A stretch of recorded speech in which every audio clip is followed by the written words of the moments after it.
Hello friends, स्वागत है आप लोग का एनसीईआरटी जोन में। इस वीडियो में हम डिस्कस करने वाले हैं 23 जून के करंट अफेयर्स क्विज। ठीक है, एमसीक्यू के फॉर्म में हम करंट अफेयर्स डिस्कस करते हैं। आज जिन जिन टॉपिक पे करंट अफेयर्स है ये सब टॉपिक है। और आप इन टॉपिक को देखने के बाद इतना तो बोल सकते हो कि क्वेश्चन में वैरायटी है। वैरायटी का मतलब होता है कि अलग अलग टॉपिक पे क्वेश्चन है करंट अफेयर्स में। स्पोर्ट्स पे क्वेश्चन, जैसे आपको यहाँ पे स्पोर्ट्स पे क्वेश्चन मिलेगा, लोकेशन पे क्वेश्चन मिलेगा, इम्पॉर्टेंट डेज पे क्वेश्चन मिलेगा, बैंकिंग रिलेटेड क्वेश्चन मिलेगा, person in news, book and author, government का फ्लैगशिप स्कीम, उसके बाद योगा से रिलेटेड, साइंस एंड टेक से रिलेटेड, यहाँ पे आपको बायोलॉजी से रिलेटेड हो गया, एक और स्कीम से रिलेटेड। तो आप वैरायटी देख सकते हो। इसी तरह वैरायटी और ज़्यादा डेप्थ में इंक्रीज करते जाएंगे और नंबर ऑफ एमसीक्यू भी हम इंक्रीज करते जाएंगे। क्लियर? तो चलिए शुरू करते हैं। 23 जून। और आपको कोई भी डाउट हो तो इस टेलीग्राम ग्रुप को ज्वाइन कर लो, और पीडीएफ के लिए टेलीग्राम ग्रुप तो ज़रूर ही ज्वाइन कर लेना। तो चलिए, पहला क्वेश्चन है। पहला हम इम्पॉर्टेंट डेज डिस्कस करते हैं। आज है world Olympic day. World Olympic day 23 जून को मनाया जाता है। 1947 से इम्पॉर्टेंट डे मनाया जा रहा है। क्लियर?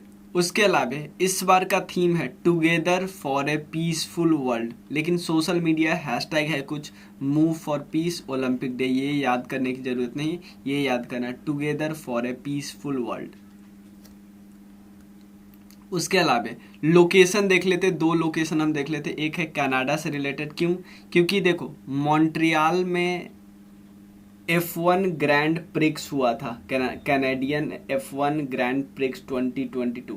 इसको मॉन्ट्रियल में हुआ था। इसलिए हम सोचा कि कनाडा का ही लोकेशन आप डिस्कस कर लेते हैं आज, क्योंकि एक लोकेशन तो डेली डिस्कस करना है। यहाँ पे देखिए, सबसे पहले ये कनाडा है।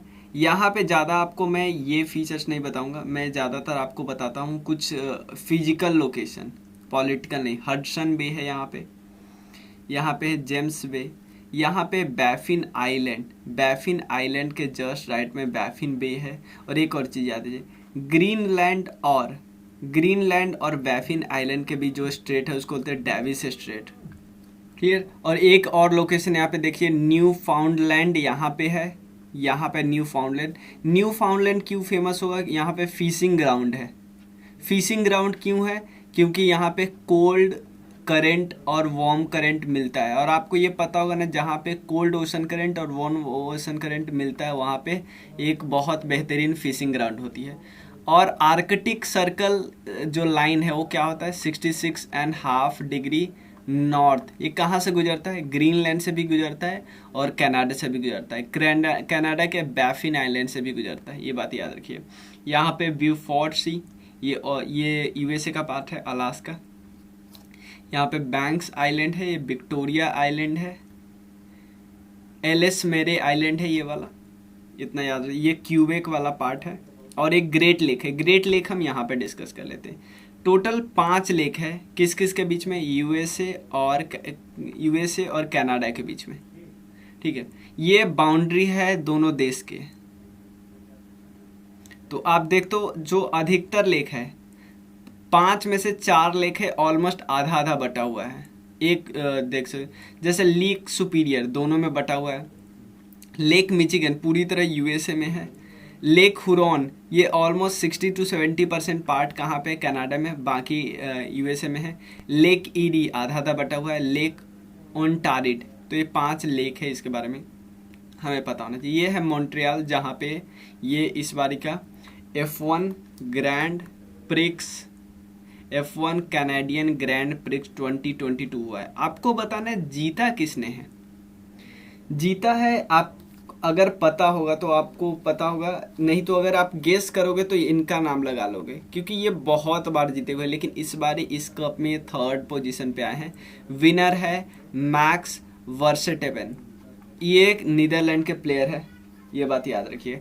मॉन्ट्रियल से थोड़ा हमको याद आता है क्या, अगर स्टैटिक में चले तो मॉन्ट्रियल से याद आता है कि ओजोन लेयर को डिप्लेट करने वाले सब्सटेंस को हटाने के लिए, मतलब जो सब्सटेंस ओजोन लेयर को डिप्लेट करती है, ऐसे सब्सटेंस को धीरे धीरे कम करने, यूज को कम करने के लिए मॉन्ट्रियल में एक सम्मेलन हुआ था। उसके बाद से ही मॉन्ट्रियल प्रोटोकॉल आया था। ये 1989 में फोर्स में आ गया था। क्या ये बाइंडिंग वाला था? नहीं, बाइंडिंग नहीं था, ठीक है। और इसी का अपग्रेडेशन हुआ जो बाद में हुआ किगाली, ठीक है। किगाली 2016 में आया था, ये बात याद रखिए। तो मॉन्ट्रियल और किगाली ये दोनों किससे रिलेटेड है? ओजोन लेयर से। ओजोन लेयर आपको कहाँ पे मिलेंगे? स्ट्रेटोस्फीयर में मिलेंगे, स्ट्रेटोस्फीयर में मिलेगा, ठीक है ना। सबसे नीचे वाला स्फीयर कौन है? ट्रोपोस्फीयर, फिर स्ट्रेटो, फिर मेजो, फिर एक्जो। नेक्स्ट है, किस मिनिस्ट्री ने डिक्लेयर किया है कि आईटी रिसोर्स, किसका आईटी रिसोर्स? आईसीआईसीआई बैंक का, एचडीएफसी बैंक का, और यूपीआई मैनेजिंग एंटिटी है NPCI, national payment corporation of India.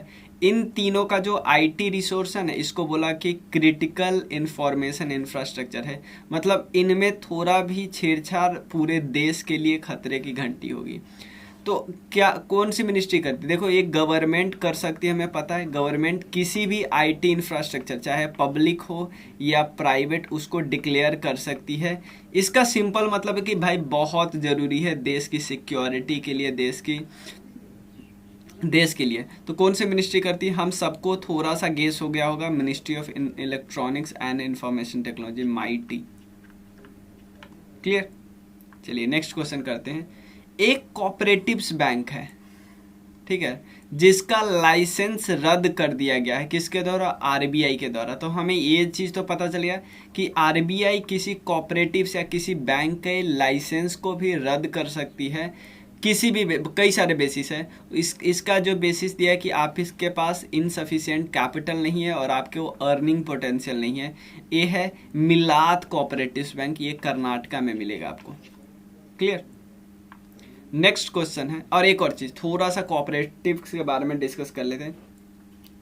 Cooperatives को किस डीपीएसमी में, आपको पता है डीपीएसमी में एक आर्टिकल है कोऑपरेटिव से रिलेटेड, वो है 43B। और ये 43B कौन सा है? गांधीयन प्रिंसिपल वाला डीपीएसपी है, पता ना, गांधीयन प्रिंसिपल वाला। उसके अलावा आपको पता है कोऑपरेटिव सोसाइटी को हमारे संविधान में ऐड किया गया था, कब? 97 कॉन्स्टिट्यूशनल अमेंडमेंट एक्ट 2011 में, ठीक है। और किस पार्ट में कोऑपरेटिव सोसाइटी को ऐड किया गया है? किस पार्ट में? Part 9B। और आपको पता है कोऑपरेटिव्स जब ऐड किया गया तो फंडामेंटल राइट में भी अमेंडमेंट किया गया। फंडामेंटल राइट में एक नहीं है, आर्टिकल 19 में यूनियन असेंबली बना सकते हैं, उसमें ध्यान देना, यूनियन असेंबली के बाद कोऑपरेटिव सोसाइटी भी वहाँ पे लिखा हुआ है। तो यानी फंडामेंटल राइट में भी अमेंडमेंट करना पड़ा था। आर रविंद्रम, जिनका अभी डेथ हुआ है कुछ समय, ये क्या है? ये थे फोटो जर्नलिस्ट, ठीक है ना, फोटो जर्नलिस्ट, याद रखिए, अभी इनका डेथ हुआ है। Who has won the women's prize, women's prize दिया है इनके फिक्शन के लिए। इनकी किताब का नाम क्या है? ये बात याद रखिए, इनकी किताब का नाम है the book of form and emptiness, the book of forms and emptiness. इनका नाम है रूथ ओजेकी।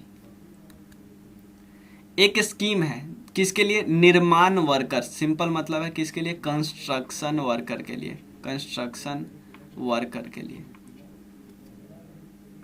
तो आपको पता चल गया होगा क्यों? क्योंकि ये आपको क्या लगता है कंस्ट्रक्शन वर्कर कौन करती है शहरों में? ये ministry of housing and urban affairs करती है।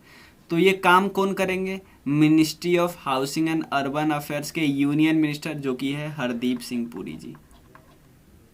समझ में? निर्माण वर्कर जो स्कीम है वो किससे रिलेटेड है?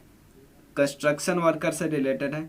तो कंस्ट्रक्शन वर्कर से रिलेटेड अगर है तो वो उसको किस मिनिस्ट्री के अंदर आएगी? Ministry of housing and urban affairs के अंदर आएंगे। तो उसके यूनियन मिनिस्टर कौन है? हरदीप सिंह पुरी, ठीक है।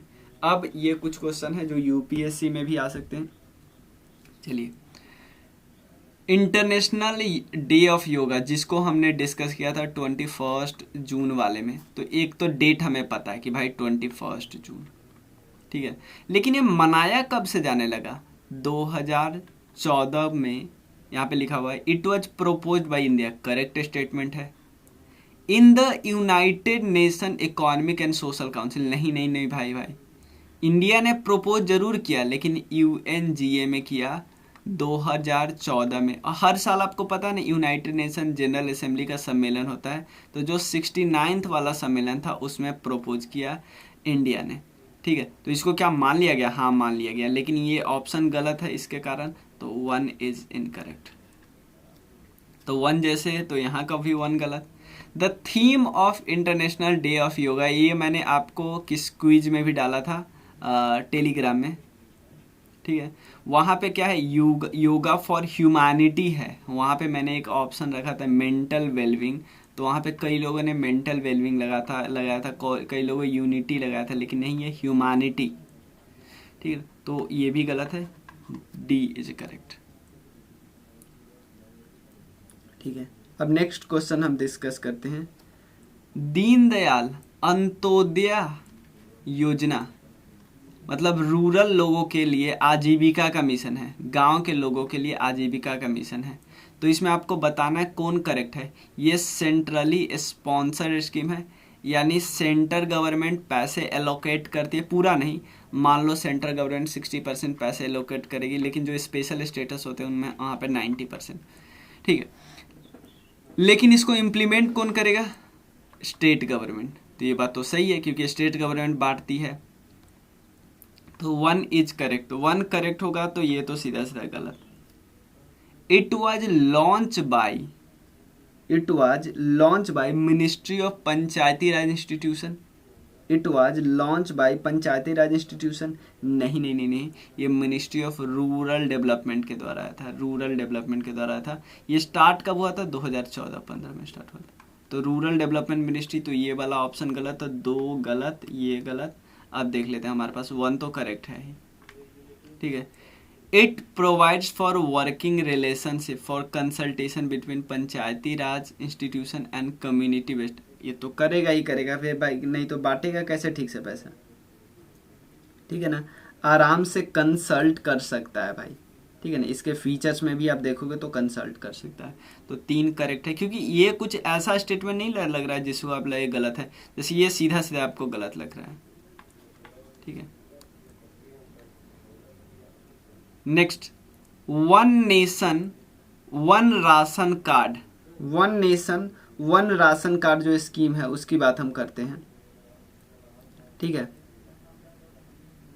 चलिए, सबसे पहला, it aim to implement the national food security act through national wide portability.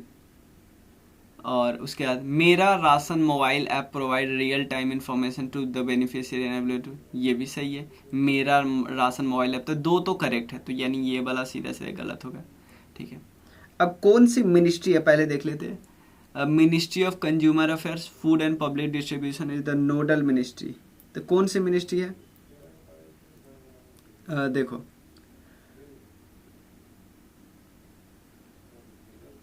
Actually यहाँ पे थोड़ा सा ध्यान से करना होगा कि actually ministry of consumer affair है, ये है मिनिस्ट्री, लेकिन जो ये फूड एंड पब्लिक डिस्ट्रीब्यूशन है ये है डिपार्टमेंट। तो ये डिपार्टमेंट एक्चुअली काम करते हैं। तो इस मिनिस्ट्री के अंदर तो कई सारे डिपार्टमेंट होते हैं। सीधा सीधा अगर ये नहीं दिया रहता कि ये मिनिस्ट्री काम करते तो हाँ करेक्ट होता, लेकिन यहाँ पे आपको थोड़ा सा हिंट दिया कि ये देखो कि दोनों में से कौन करता है। तो ये वाला डिपार्टमेंट करता है, इस मिनिस्ट्री के अंदर आता है, तो ये डायरेक्ट नहीं लिखा हुआ है, तो 3 को आप गलत मान दे रहे हो, ठीक है। अब पहला, 1 सेकेंड देखो, 1 सेकेंड यहाँ पे देखो, इसको फिर से करते हैं एक बार। इस क्वेश्चन में कुछ मिस्टेक लग रहा है। हाँ देखो, यहाँ पे मेरा राशन मोबाइल ऐप है ना, वो 22 लैंग्वेज में नहीं अभी तक आया, अभी तक सिर्फ 13 लैंग्वेज में आया है, ठीक है। तो ये गलत है, तो ये गलत, तो ये गलत, ये गलत, ये गलत, सिर्फ ये करेक्ट है, ठीक है। लेकिन यहाँ पे आपसे पूछा है नॉट करेक्ट, ठीक है ना। आपसे पूछा है कौन सा, अगर यहाँ पे करेक्ट पूछता तो क्या होता है 1 और 3 करेक्ट है।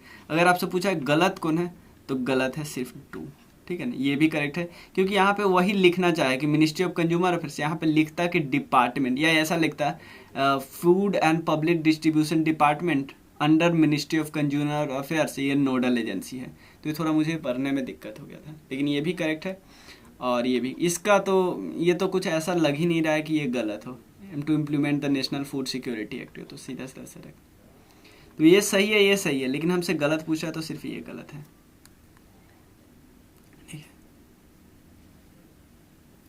Next, typhoid is caused by the salmonella typhi, ये तो बिल्कुल करेक्ट है, ये तो हम सबको पता है। ये बैक्टीरिया जिसको कैरी करता है, ये काफ़ी यूनिक है कि इसको सिर्फ ह्यूमन ही कैरी कर सकता है, बाकी एनिमल नहीं कर सकता है। ये डायरेक्ट लिखा हुआ है कई जगह।